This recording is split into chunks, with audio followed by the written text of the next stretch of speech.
आता आमचं परिचय झाल्यानंतर लक्षात आलं की फार जवळचे आहेत.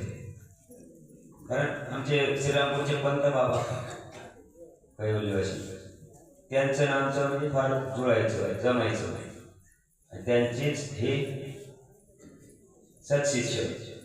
मग परिचय झाल्यानंतर तोपर्यंत परिचय त्यांचा आणि यांचा.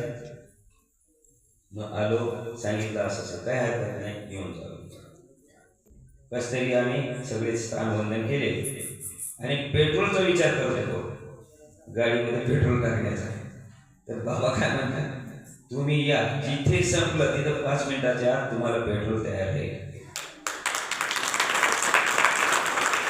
तुम्ही सांगा, त्या मार्गावरून चालत असताना पावलोपावली साह्य होते, पण आपले विचार, आपली भावना निष्प्रह निष्काम कर्म करण्यासाठी जर जसे असेल ना, श्रीकृष्ण भगवंतांनी जर सांगितले, कर्मण्ये वाधिकारस्ते मा फलेषु कदाचन मा कर्म फले दुर्माते संवस्त कर्मणी.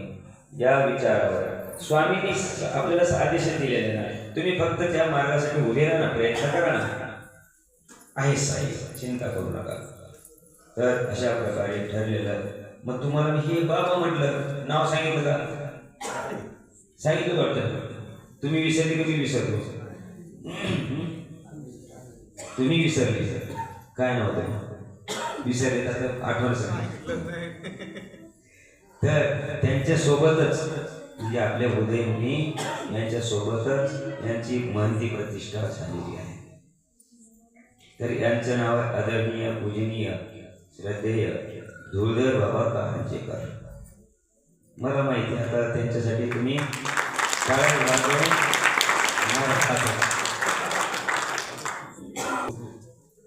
अगोदरचे श्यामदादा म्हणून, आणि त्यांची इतकी तल्लख बुद्धी बरं का मार्गातली.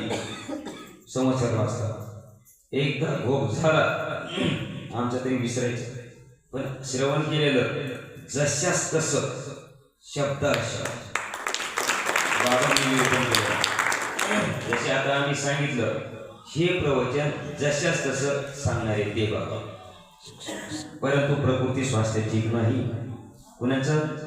ते चष्माले आपली माणसे बसले आणि त्यांनाही माहिती आहे की गोपीराज बाबा विद्वांस. त्यांना म्हटलं, आणि प्रवचन हातखंडा कुठल्याही वेळेवर सांगा, कोणत्याही विषयावर सांगा, केव्हाही सांगा. आणि घोप कोणी म्हणतो आम्हाला एवढी टीका समजली नाही.